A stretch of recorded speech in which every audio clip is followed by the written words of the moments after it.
Hello guys, good morning. तुमचं स्वागत आहे माझ्या नवीन व्लॉगमध्ये. तर आज आता मी म्हणजे रिद्धीचा केलवण करणार होतो म्हणून मी मस्तपैकी रांगोळी काढायला घेतली. संध्याकाळी कशी काढली ते मला सांगा नक्की. मला तर जास्त येत नाही, थोडीफार काढली मी. आणि लगे मी सगळं डेकोरेशन वगैरे केलं आणि मला काही व्हिडिओ बनवायला टाईम नाही भेटला. आणि रिद्धी पण आलेली लवकरच. डेकोरेशन कसं केले ते मला सांगा नक्की कमेंट करून. आणि मी पण लगे तयारी बियारी मस्तपैकी करून घेतली. हिने पण तयारी केली लगे इकडं एक साईडला.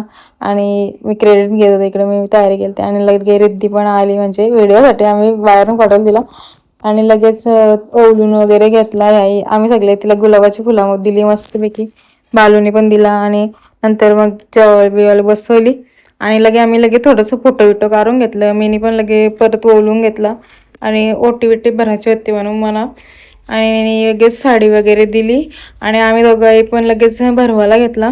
आणि तिला जेवण पण जाम आवडलं. मस्त बनवलं, म्हणजे जास्त काही बनवलं नव्हतं, मला जेवढं म्हणजे जमलं तसं बनवलं कारण टाईम नव्हता माझ्याकडं. आणि ती दोघं बालू आणि रिद्धी गेली तर मी आवरून घेतला, फ्रेश वगैरे झालं. आणि आमची होती आज म्हणजे उद्या अॅनिव्हर्सरी होती, तर केक आणायला गेलो. केक वगैरे घेतला, फुगे पण पाहिजे होतं मला, ते घेतलं. आणि रात्री आम्ही असं काहीतरी डेकोरेशन वगैरे केलेलं, जास्त काही जमलं नाही करायला. आणि यावर्षी आमच्या लग्नाला 2 वर्ष पूर्ण झालं. आम्हाला असं वाटत पण नाही की 2 वर्ष झालं म्हणून, असं आत्ताच लग्न झालं असं वाटतं. तुम्हाला जर व्लॉग आवडला असेल तर फॉलो करायला विसरू नका. Thank you, bye bye.